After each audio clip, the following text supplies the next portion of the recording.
좀 바보 같으면 어떻습니까? 노간주 나무. 나무가 있는 풍경이라고 하면 사람들은 어떤 전경을 떠올릴까? 부드러운 흙이 있고 풀이 자라고 다람쥐, 고라니 같은 동물들이 있고 푸른 하늘과 그 아래 흐르는 작은 개천? 뭐 이런 것들이 아닐까. 하지만 실제 나무 중엔 절대 나무가 자라지 못할 것 같은 곳에만 뿌리를 내리는 것들이 있다. 노간주 나무가 대표적이다. 어떻게 그런 곳까지 씨가 닿았는지 흙이라고는 거의 찾아볼 수 없는 바위나 돌틈에서만 자란다. 어디 자리 잡는 곳만 그러하랴. 자라는 동안의 환경은 또 어떤지. 노간주 나무가 있는 곳은 사시사철 바람만 불고 물이라곤 빗물밖에 없다. 서울에서는 도봉산 포대능선에서 노간주 나무를 볼 수 있는데 나무가 서 있는 곳을 보면 깜짝 놀랄 것이다. 이런 곳에서도 생명이 뿌리내릴 수 있다는 사실에 말이다.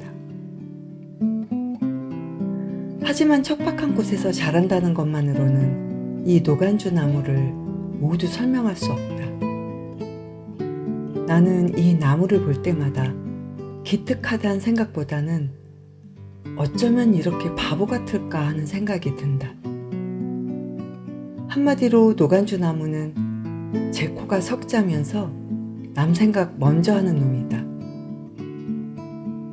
이른 봄 자아문 터널을 지나 인왕산 산자락 상명대 삼거리를 지나본 적이 있는지, 그곳에 가면 노간주 나무와 함께 진달래꽃이 흐드러지게 피어있는 걸 볼 수 있다.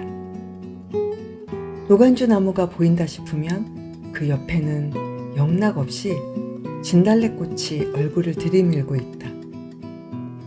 생긴 것도 비슷하지 않은데 두 나무가 어떻게 무리를 이뤄 한데 자라고 있는 걸까?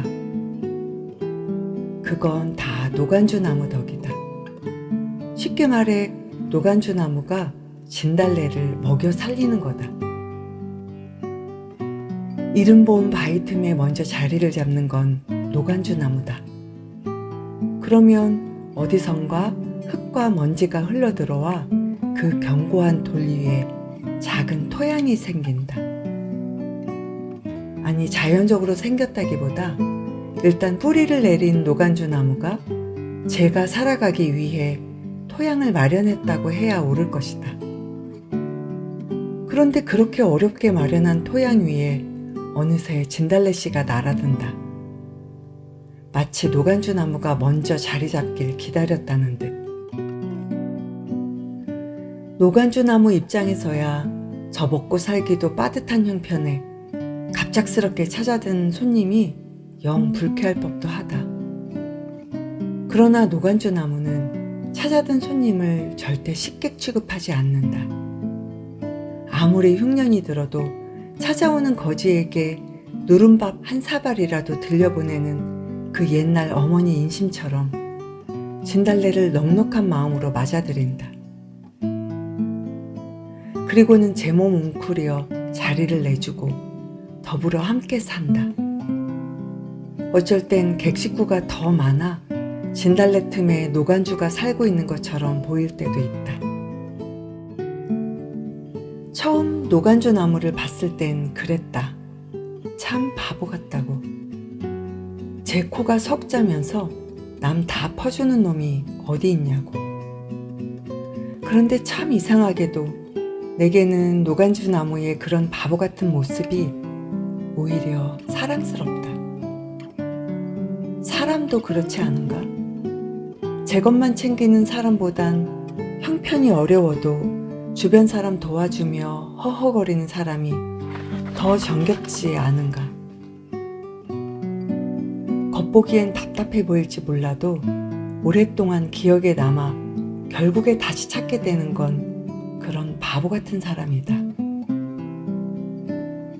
가끔 사람과의 일로 괴로울 때, 뭔가 억울한 일이 생길 때 나는 노간주 나무를 떠올린다. 일평생 불평 않고 그렇게 사는 놈도 있는데 라고 스스로 위로하며 말이다. 도봉산에 있는 노간주 나무는 오늘도 이렇게 바라고 있다.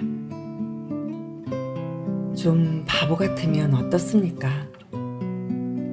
좀 손해보면 어떻습니까? 어차피 더불어 사는 세상 아닙니까?